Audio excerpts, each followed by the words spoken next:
Okay, and it says I'm live. So, hello, everyone. Welcome or welcome back if you've been here before. My name is Maria. It says I'm live. Oh, wait. So hello, everyone. Okay, at least the sound is good. So let me just close that. Oh my God. Yeah, so last week when I did my first stream, I had a little bit of a technical oopsie because even though I was wearing a microphone, I didn't have that one selected. So the sound that you could hear was from the computer, from the internal microphone. And for everyone who suffered through that, I apologize deeply. So that I should have checked that. And usually I film my StreamYard stuff on Opera now, like the Opera web browser. And last week, for some reason, I did it on Firefox. And so all my settings are in Opera. And in Firefox, I hadn't selected all those things. So I didn't pay attention to the microphone, which is why that was so bad. And I'm sorry for that. Ashes on my head. So, Ange was here quickly to say hello. She's also live right now, so I can't be over at hers. That was me. Amy is here. Hi, Happy New Year. I don't think we've spoken this year so far. Hope you're doing great. And Carla is here. Hello. Okay, so for those who didn't understand what I was saying last week in my video, just a quick recap. So the reason why I'm doing these Tarot by the Hour weekly live stream series now is because I want to implement some sort of schedule for me, because being in this mental health thing now where I'm trying to get back to normalcy, basically, the best thing for me is to actually have like a real schedule, like we did back in school, when you know exactly, okay, now it's Monday, so I have math, English, gym class, whatever. And so you prepare for that. And then even in the work atmosphere, so on Monday, it's that meeting, on Tuesday, it's that meeting, on Thursday, it's that meeting. So that kind of always gave me some structure. And I had been losing that. And so kind of been drifting. And I didn't like that. So I want to get back to a schedule where I have things, okay, now it's Saturday. I have my live stream at 8 p.m. my time. And yeah, that gives me something to navigate around, like in my life, and that makes it easier for me to plan things. So I don't like this openness of like spontaneous stuff, like, oh, we'll see, whatever. No, that way nothing gets done. So that is why I decided to have this weekly series where I show up for myself. Like, this is the main reason why I want to do this, because I haven't, like last year, I haven't really been showing up for myself in any kind of way too much. So yeah, I'm doing this mostly for me.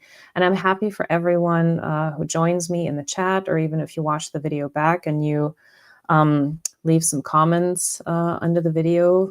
One thing that I do for each week is I come up with 5 random tarot questions. And I will answer those questions as well. And if anyone in the chat wants to answer them, that would be really awesome, because I love talking about tarot. I like hearing what other people, fellow tarot readers, have to say about these things. So if you're watching it back, please leave some comments about these things down below. I really enjoy reading those. Okay, everyone's saying hello here. All right, so normally those 5 questions that I pick are completely random and not really related. But as I was going through my answers and thinking, okay, what would I say about each? They kind of tie in together, which is quite funny.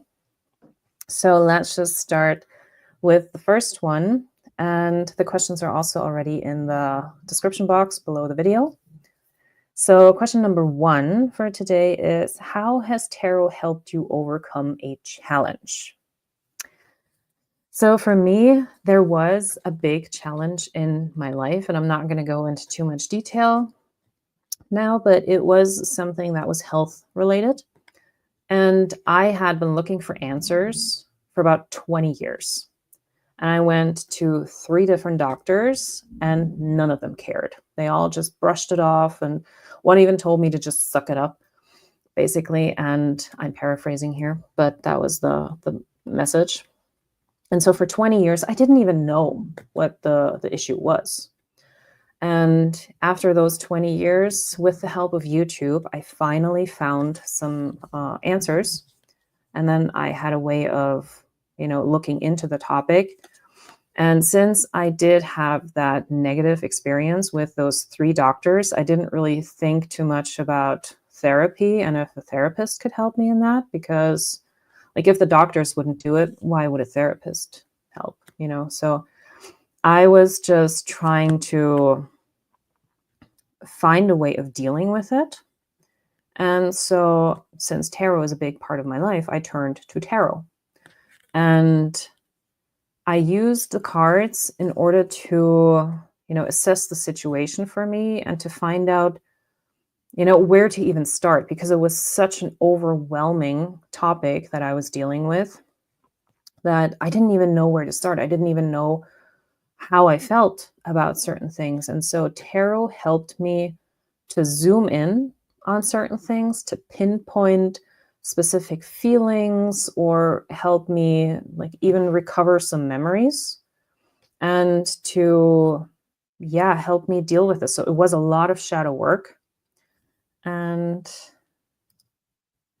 Debbie's here. Hi, hello, welcome.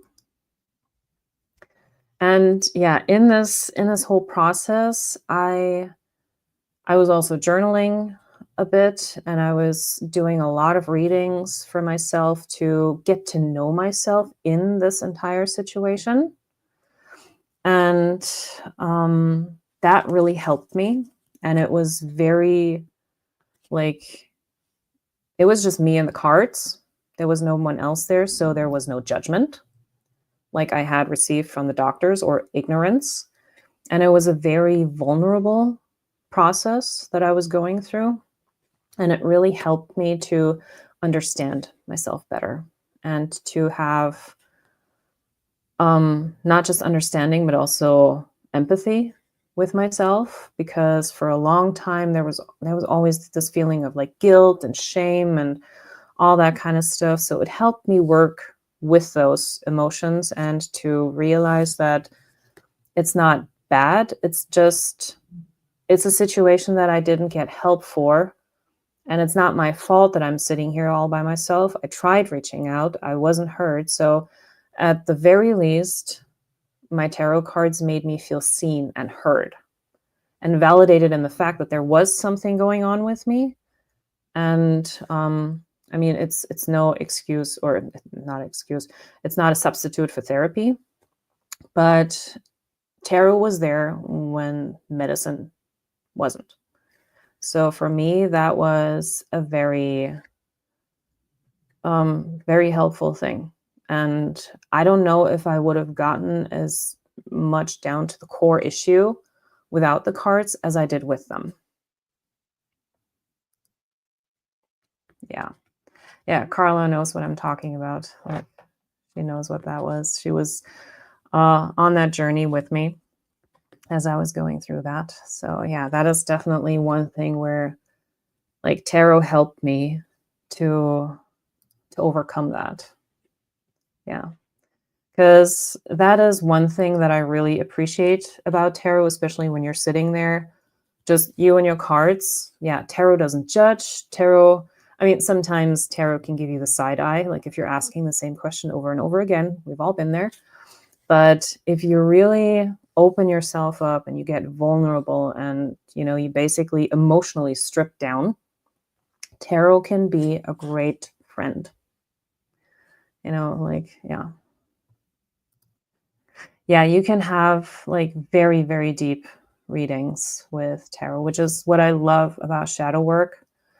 And that if you really allow yourself to be vulnerable, you can get to know yourself from so many different angles and really, allow everything that comes through. Because sometimes we have a certain way of looking at ourselves and be like, oh, no, that's not me. I would never do that. I would never think that. But it's in those moments, it's not about like rejecting anything. It's just like, just let everything come through and then see what that does with you. Like in my case, I was just sitting with those feelings instead of like pushing certain things away. I was allowing everything to come in. And that was my discovery process. And that really helped me to understand the root of the fear, the root of the shame, the guilt, and all of that. Okay, so Amy says, I have a hard time reading for myself, especially if I'm invested in a certain outcome or in an emotional space, but it is a familiar friend that I can come back to no matter what. It is reassuring. Definitely. And that's also the good thing. Like if we have tarot friends, like if you're not comfortable doing these readings with yourself, if you have a trusted tarot friend, we can turn to other people and, discuss that with someone else. That's always a possibility if it is something that you can talk to someone else about. In my case, yeah, I did have uh, a very few trusted people that I pulled into the know. And so, yeah, not very many people knew about this. Like to this, to this day, my family doesn't even know about it. All that stuff that was going on. Like I don't really. I've never talked to them about that because that is also, maybe at someday I will, but that is also still part of the whole shame and guilt stuff and whatever, fear of judgment, rejection, whatever, that I'm still working through. But yeah, I'm still going through all of it. It will be a lifelong process. I mean, I've been living with that for, thank you, for over 20 years. And I managed to overcome the challenge. So spoiler, yeah, it worked. I really get to that point, or I got to the point where I had the breakthrough and things worked out finally. So the solution that the doctors should have been providing, I got it eventually. Okay. So I'm just going to move on to question number 2. If someone else wants to share, I'm going to go through the chat as we speak. So the next question that kind of ties into this whole thing is, what is your favorite tarot card for self-love and acceptance? And as I was going through my Lo Scarabeo deck, I pulled 3 cards that kind of tie into this whole self-love and acceptance topic for me. So the first one is the Fool. See, that's right. Yeah, you can kind of see him. So the Fool card for me is, so I'm just gonna, tarot also reminds me that everything is temporary and cyclical, and that things can change in unexpected ways. Life won't always be the same. Change is normal. Yeah, the only constant is change, right? And Debbie says, I love when a doctor listens, though if we need help, get it. Yeah. Yeah, listening doctors these days, that's a whole topic in and of itself, because nowadays you just feel like a number. It's like in and out very quick. Bye, I just want to get paid kind of thing. So yeah. Okay, the Fool card for me in terms of self-love and acceptance, that is something that I'm still like coming to terms with in this situation where I'm like, okay, I'm going to take care of myself right now. I'm going to do me. I'm on a mission, and I don't want to feel like guilty about it, because taking time for myself is needed. It's important. And it's that whole thing, you can't pour from an empty cup. And I'm noticing this in myself right now, even after everything that went down in recent years. My battery was just completely drained. And so I need to be in this Fool energy right now to work on myself, find my own path, rearrange a few things, see what works, what doesn't work, and be unapologetic about it. And that's what the Fool is to me, this unapologetic, doing things for you, and yeah, self-love, and just not caring about what other people think, not completely disregarding them, but like, even in the sense of, if someone wants to pick up a new hobby, for example, dancing, and everyone would say, "Oh, you have two left feet, don't even worry about that." But if you really have a passion for dancing, even if you can't really move and you really want to enjoy it, just go to dance class, see what happens. Like, why would other people get to dictate if you're good at it, or if you have what it takes for it, if you should even bother with it? No, that's not other people's place to say that. And that for me is the fool. Like, if the fool wants to go dancing, the fool's going to go dancing. And even if the fool has two left feet and is going to fall over them, as long as that, enjoyment for the dancing is there, who cares? This whole idea of perfectionism is not something that the fool comes with. And that is also something that I sometimes struggle with. Like, if I do something, I want to do it well. And sometimes I have to remind myself, no, it's about the process. It's not about the outcome. It's just, let's do it and see what happens. Maybe I can get better along the way, and I will learn things. I will pick up new information along the way. So no one is born a master. Everyone has to learn something. Yes, dance. The star. Okay. Can you explain why that card specifically is for you, like self-love and acceptance? Ah, wait, I want to go here. I believe that when we dance, it helps get out pent-up energy. Definitely. Definitely. Like, if you have a bad day, and in my case, for me, it would be 80s or 90s music. And when I turn that up and I just jump across the room and I just dance because no one's watching, that is so good. Strength. It reminds me to love and appreciate the fierce shadow part of myself. Yeah, funny you should say that. Wait, because that is my next card. Let me just. Wait. Well, I think the star card for me is very much about naked truth of who we are. Yes, it is. Yes, it is. So yeah, the strength card. So she is with that lion, and there are those people in the back whispering like, "Oh my God, do you see what she's doing? She's with the lion. How could she? How dare she?"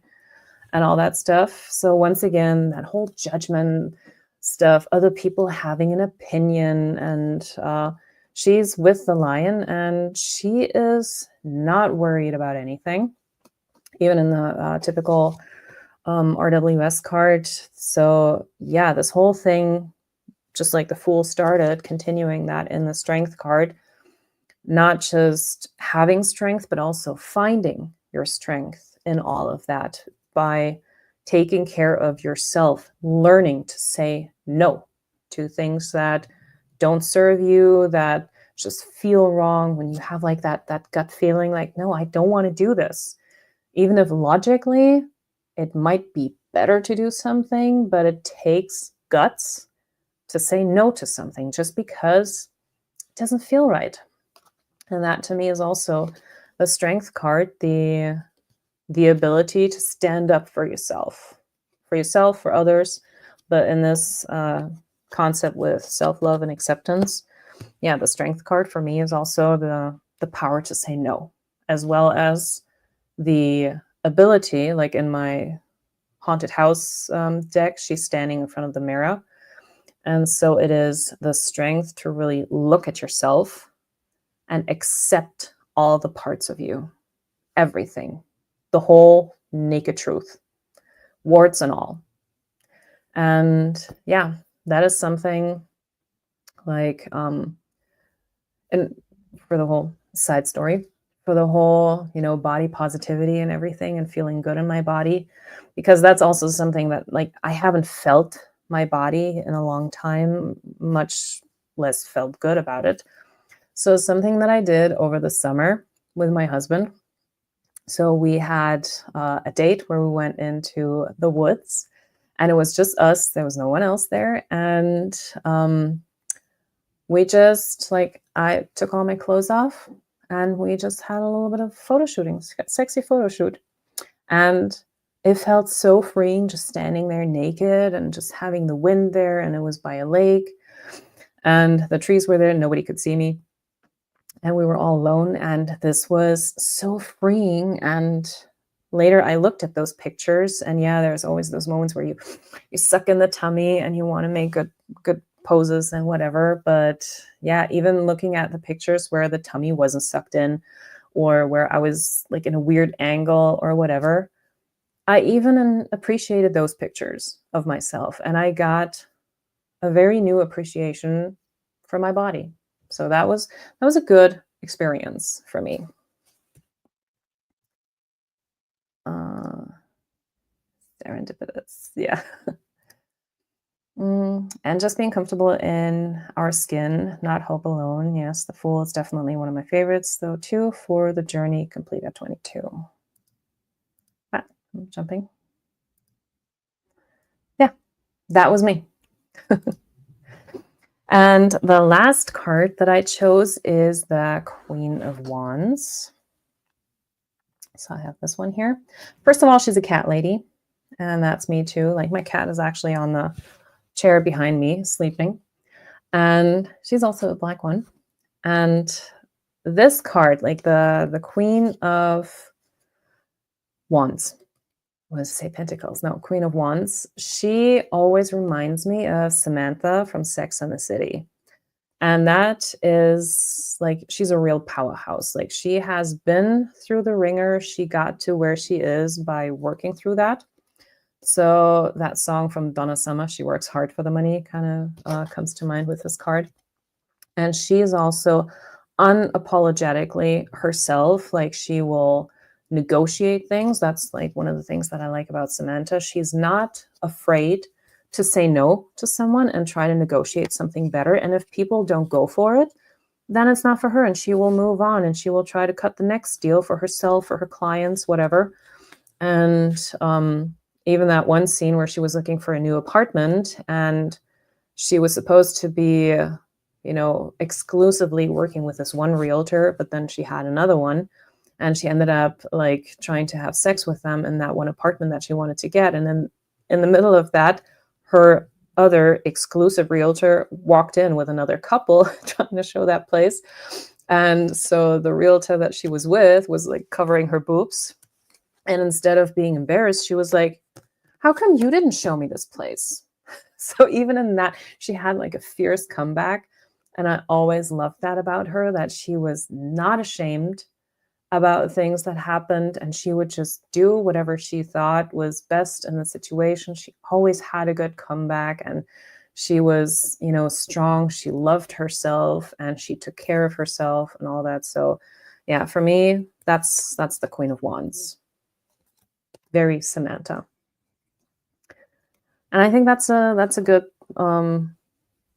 place to be because yeah, like Samantha, I think in the show she was like in the 40s already, going into the 50s, I think. And so yeah, I understand now that I'm also in my 40s, this whole idea of really not giving 2 cents about something because I'm censoring myself right now. But yeah, when I was a teenager, like this whole like social life and things being really important, how you were perceived by people and, do you have friends? Are you an outsider? Who do you hang out with? All that kind of stuff seemed so important and so much bigger than life. And like being a cheerleader, being a jock, or, whatever kind of group you associated with had something to do with your social standing and the social hierarchy and all of that. And now in my 40s, I'm like, I don't care. I don't care at all. I have my friends, the people that are important to me, and those are the people that I choose to be in my life. And if other people don't like it, I don't care. And even at work, in the work atmosphere, I didn't care for the longest time, like in recent years, if people actually liked me as a person. That was not important to me. The one thing that was important was how they evaluated my work. I wanted to be known for good work. And so now that I've left my previous workplace, even today, I was talking to a friend and he said, yeah, recently your name came up and they were very shocked that you're not there anymore. And so they were asking, and I said, well, how would that person even know me? Because they've never really seen me. Oh, no, no, you're known. You're known. I'm like, but I was always so quiet. Well, that's the best kind. So even being like a quiet person, being an introvert, you can still have an impact with your work. And that's all I ever wanted to do, just be known for my work. I've never watched the whole series. Yeah, the original series, that one is still watchable, even though by today's standards, you probably couldn't air that anymore. So watch it before it's gone. And the whole new, not remake, but everything that started with the movies, like the movies, no. And especially the second movie, not at all. And this part 2, like 20 years later thing, not at all. Yes, the ones that are for us will move on. Right. Like they have room in someone else's lives. That's where they should go. Oh, Phoenix Fire is here. Hi, and happy Saturday. Oh, Oregon. Nice. Good to know. Yeah. Okay. So that was a bit of a side ramble about Sex and the City. Number 3, share a tarot lesson that you've learned. So something that I have learned on my tarot journey is that tarot is so much more than just the cards if you combine it with something else. And for me, that was the Tree of Life. And like this is one of the books that I also used. And so for me, like I have this study group with Zach where we've been doing this for 2.5 years now, I think. Yeah. And so for the first 2 years, what we did was we went through the entire Tree of Life twice. So 1 year per tree, so to speak. And so we basically walked the path. And the first time was with the traditional tree that everyone knows. Do I have a picture here? Not in this book. This one. That's the one that is most commonly known. And so we did that one in the first year where we followed the traditional outline of how tarot and the tree are combined, where the cards are basically like the Fool is at the top, the World card is at the bottom, and it's basically in order. So we did that for the first year. And in the second year, we completely deconstructed the entire tree. So we split it up in its 3 components. And we were talking about the alphabet. So we did 1 letter of the alphabet each week. We did have a few weeks in between where we didn't meet. And we then really dissected those letters and the meanings and everything that comes into that. And we like pulled all of our sources together and we talked about it in terms of spirituality, science, and all these things, religion. And then we also for that part we had the Lurianic tree, the Holy Ari version of the tree, where the 2 paths down here are not in that place, but they go from 4 to 3 and 5 to 2. So that one is a bit different. And on that tree, the cards are also not in order. They are in different places. But like I said, we took all of that apart. And as we were talking about each letter, we then, on our own, decided which card we wanted to pair with that based on everything that we learned about the letter. And so Zach and I, we have 2 different trees that we came up with. And for the most part, there's a lot of overlap, but there are some differences that we see. And so putting that tree together for myself was a very interesting experience. And one thing that I still have to do is like walk that tree, like actually go through those paths. And that is something that I want to do soon. Not right now. I don't have the energy for that right now because that is also very uh, it goes very deep because that is something where you really look at yourself, warts and all. And so, yeah, I have my version of the tree, and now I understand why the Golden Dawn was like creating their own decks and doing all that stuff, because it really gives you a deeper understanding and a deeper connection to the tarot and all these things. And I really, really enjoyed that. So for everyone who wants to learn more about the tarot and really like see how that ties in with Kabbalah, uh like yeah, like looking at the tree, there's good books out there. Like the first one that we started with was by John Williams. Was it John Williams? 32 Paths of Life. No, I think. Oh my god. 32 Paths of Life, I think was the name of the book. And I think it should still be available on Amazon. But then there are other books as well. Like one of the books that I also used was this one. This one features the majors. So this one is like about the lines in between the Sphirot. And in here, I also have the pictures that are in here are not the typical RWS. It is actually from the Bota Tarot, the BOTA. So you have like these pictures in here, because you can see the hangman is different. It's not hanging from one tree, but it's like a different depiction.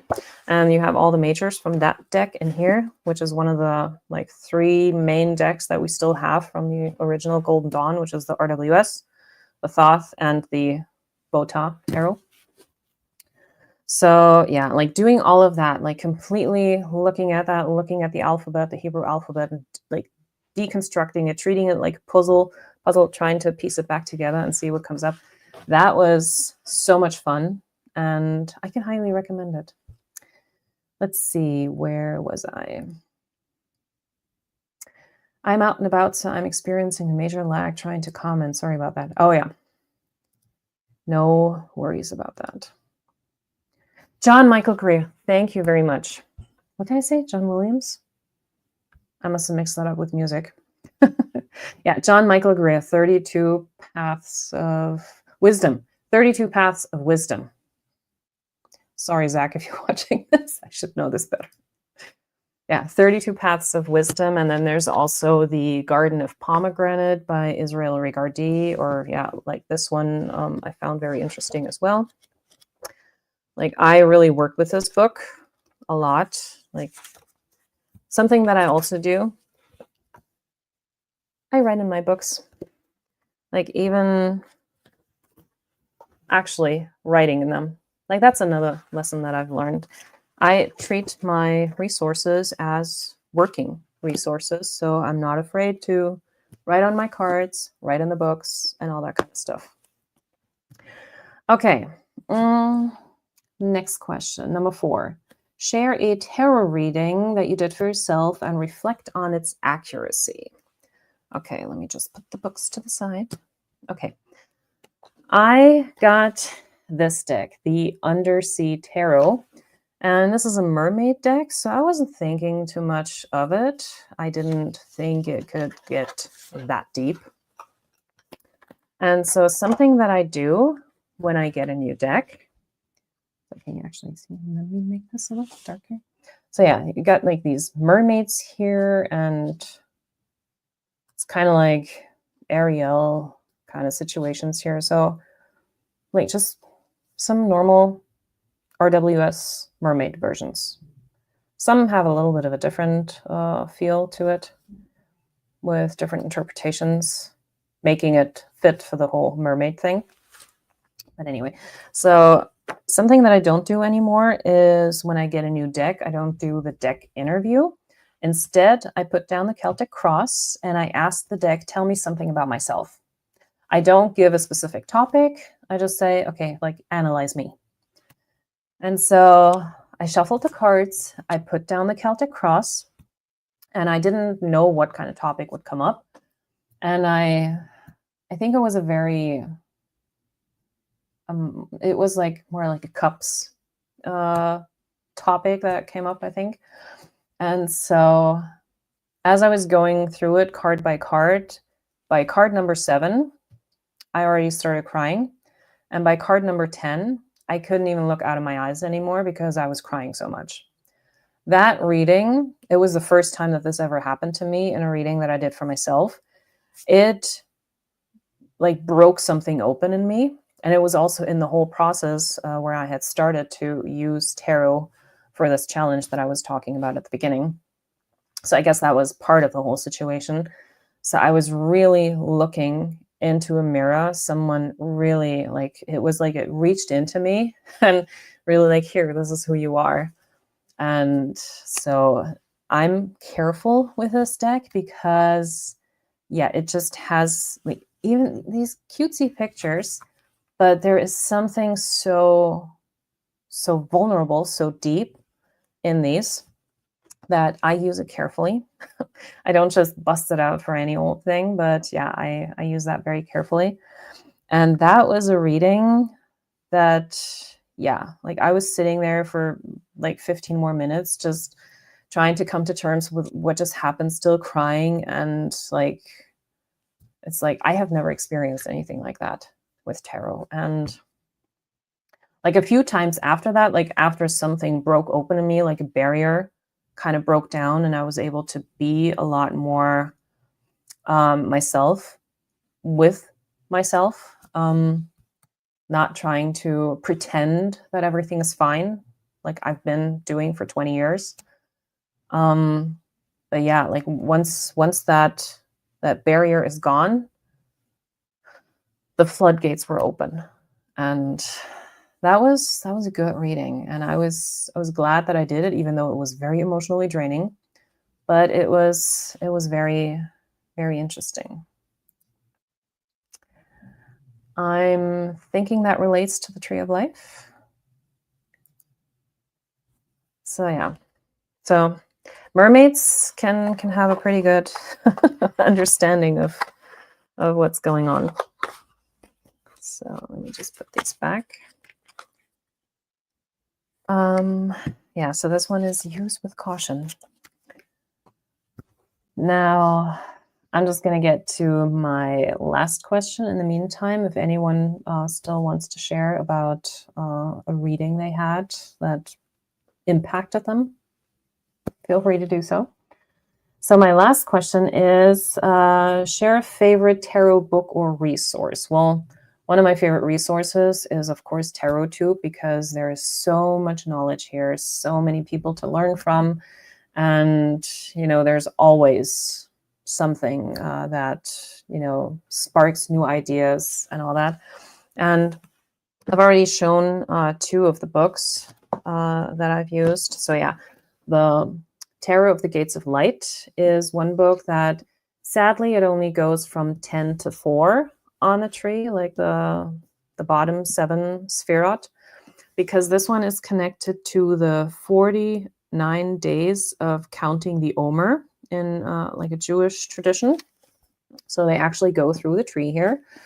And you also get, once again, I use it, and you always get questions with each day. So this is really like a 49-day tarot activity thing. Yeah, it's a tarot activity book. And I use those questions for reflections and contemplation as tarot prompts. So for each of these questions, I actually pulled a tarot card and I was journaling about it. And those were also some very sometimes emotional things that came up. And after 2 weeks, I had to stop because it was like, it was energetically draining a little bit, like constantly, like every day, trying to go deep and finding meaningful things in the card. And the deck that I used was the Tarot of the Vampires by Ian Daniels, with that specific guidebook, what is the Phantasmagoria, I think it's called. And so, yeah, I still have to finish this, but this is something where, yeah, so for example, like I have this book open here. So question for, what was this? For whre of Chesed in Asiya, so 5 and the 4 of Pentacles. And For this one here, it was, do you lead with love or do you love to lead? What can you do to find a balance between them? So I don't remember what card I pulled. I have that in a different journal. But yeah, these questions like that, they might not seem very deep on a surface once you read them, but if you really get into that and if you really look at yourself, how you do things, there's a lot you can discover about yourself. And so, yeah, this book, it's quite a big one. Yeah, there's so much in here, and it's really like this entire thing is just 49 days of exercises, basically, if you will. And another great book, like in the whole Tree of Life thing, that I enjoyed was Tarot and the Tree of Life, finding everyday wisdom in the minor arcana, because most of the books, they always reference the major arcana, like the lines in between the Sphirot, so the actual paths and what that means, but not very many sources actually go into the 10 Sphirot and what the minor arcana mean on the tree. So for that, this book was also great. Once again, I really worked with this one. And yeah, so that also, on top of that, gives some great insights into the cards that I haven't read in other books so far. There might be books that have these kind of things, but let's just see if we can have one here. What was a good example? Okay, I can read you an example. So here's the Seven of Pentacles. I'm just going to read some of the highlighted portion that I have. Okay, Seven of Pentacles. We move now to Netzach, the seventh Sphirot, associated with Venus at the top of the right hip, and to the place of the Seven of Pentacles. I think what we see here is best described by saying, is that all there is? There must be more to life. This is not a card of failure. It is a card of success without fulfillment. But why isn't he satisfied? The dark side of the Seven of Pentacles is the inability ever to feel satisfied. Here we see the perfectionist, the person of such ambition that nothing will, nothing ever can be enough. That's a sad place to be. The positive side of the Seven of Pentacles is the budding of self-awareness. Perhaps this is the wealthy third-generation neurosurgeon who always wanted to be a jazz saxophonist. When we realize what material gain and success in the eyes of others leave us empty, we have taken the first step to discovering what Joseph Campbell refers to as our bliss. In the Seven of Pentacles, we see the hollowness of victory without passion and the moment at which we experience the need for passionate involvement in our lives. So yeah, the way that the cards are described in and of itself, even just to know the cards, if you totally take the Tree of Life thing away, that is a good book. So I really like this. But then also in context of the tree, this was really helpful. And I also used like both of these books also as resources for the Tarot Brunch at the Round Table series that we did. So for that, it was also very helpful. Okay. Do you have any like resources and books that anyone would like to share? Do I have any other books? Like oh my God, I have so many books. I really need a new shelf because they're stacking up on my windowsill. But yeah, I have yet to work my way through the Kitchen Table Tarot. I think that one is quite a funny one. I like the sassy one. What was it? Smart Girl's Guide for Tarot, which is out of print as a real book, but I think you can still get it as a Kindle version. And yeah, so many tarot books.